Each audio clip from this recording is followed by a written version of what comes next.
62 days remaining until the Atlantic hurricane season begins. And this week, we've got some of the greatest hurricane specialists and minds in the country. They're gathering in Orlando, Florida for the annual National Hurricane Conference. And one of the big names at that conference, acting deputy director of the National Hurricane Center, Jamie Rhome. Jamie, you're joining us now. Thanks so much. First and foremost, the conference, it's begun. Yeah. Talk to us about, some of the big conversations that you guys are having there, biggest talking points as we head throughout the rest of this week.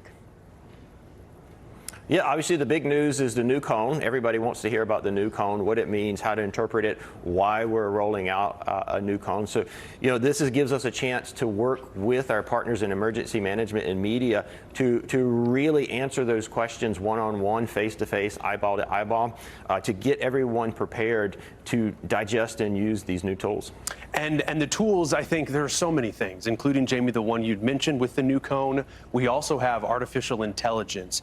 Pretty interesting, too, performing this past Hurricane Center. In fact, yesterday, the National Hurricane Center released their verification report. We pulled a blurb from there. I'm not sure if you can see it, but it said, quote, "There was one model, the Google DeepMind Ensemble Mean, that slightly outperformed NHC at the shorter lead times, from 12 hours to 72 hours. Wondering what you make of that and if this could very well be a game changer. Has there been a lot of conversation about that? Yeah, obviously that particular model was one of the better performers last year for track. This is in reference to track forecast. So there's other aspects of the forecast, such as the intensity and structure or size, which is a different talking point. But in context, the Google model was one of the better performing models, owing largely to the partnership we have with them. They're working directly with our scientists and experts to help train that particular modeling system. So, we're very proud of the partnership. We're very excited about that initial year of performance. Now, 1 year does not excellence make. We have to continue to look at and evaluate the model and see how it's going to progress in the long term. Yeah, absolutely. Good point. Great. A couple of things that really stood out to me in the report, Jamie. For one, the forecast tracks more accurate than the 5-year average, which is pretty incredible, but how the intensity forecast continues to be a challenge. Yeah. And, some of the bigger named storms that we had, that, you had winds, you had losses, largest errors coming out of Umberto during rapid intensification, no surprise there. And then you had, Imelda.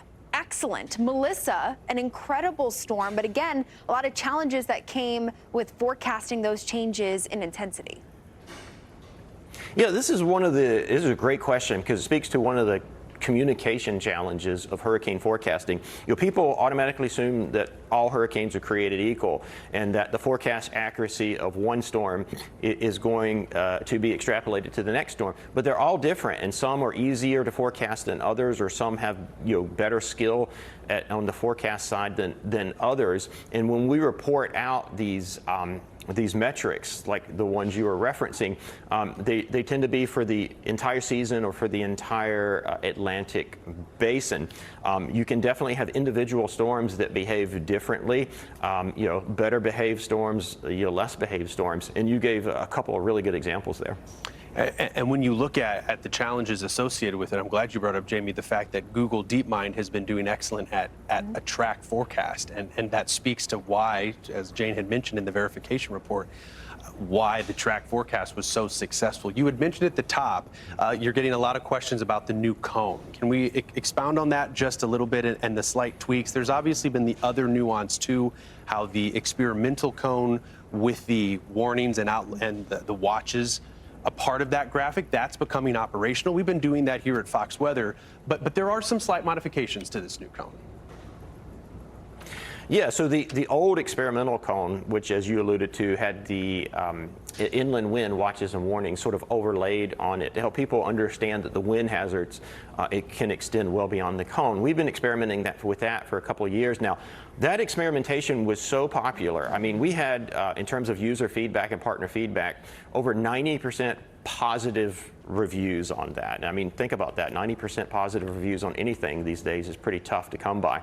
So based off that, we went ahead and confidently moved that into what we call the operational status. That means making it permanent or codifying those changes. So that is now the cone for all intents and purposes. And then that opened up a slot for a new experimental trial. So the old experiment became operational, opened up an avenue for a new experiment. And what we did here is, if you remember, the old cone was basically swept out by circles drawn around each forecast time to reflect the total error at the time. We've gone ahead and broken down that error into what we call a long and cross track, which in layman's terms is left and right, the traditional track that you're used to seeing, and the forward speed, how fast is the storm moving. And it turns out that the forward speed error at days 4 and 5 is actually larger than sort of the cross track, or begins to dominate more than the cross track. And so what that does is you create, instead of circles, you create these ellipses, or more like an egg-shaped feature, with the egg sort of oriented in the direction of the cone. Now, I'm going to lose you here in the math, but what that really boils down to is we can make the cone a 90% certain error cone versus the old 67%, and that gives us greater certainty. We can ascribe stronger words to the cone. So now it's a likely path of the storm versus a possible path of the storm. This is just much, much easier to understand, much, much cleaner and clearer communication. And I think once we're through this experimental phase, it's just going to be easier for everyone to talk about the cone. Not to get into the weeds and not to pivot, but it's almost as if when you learn in grade school that the Earth revolves around the sun, it's like, but that orbit is an ellipses. It's not a circle. And so that's just what's being, adopted. Fascinating. Yeah, that's great. It truly is. Jamie, also, we can't let you go without an honorable mention for the EPAC this season. I mean, just incredible. In the report, calling it the strongest forecast performance on record. Wow. Pretty amazing. Yeah, I mean, we continue to set new records with accuracy. This will be my 27th hurricane season, so the staff kind of refer to me as an old timer now. I come in the office and I see them do things that stun me.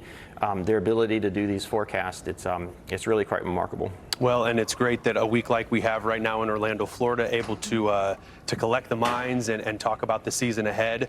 We will be watching, and of course, that countdown clock continues. Jamie Rhome, Deputy Director for the National Hurricane Center. Pleasure to have you on. Good to see you. Thanks for joining us. Thank you.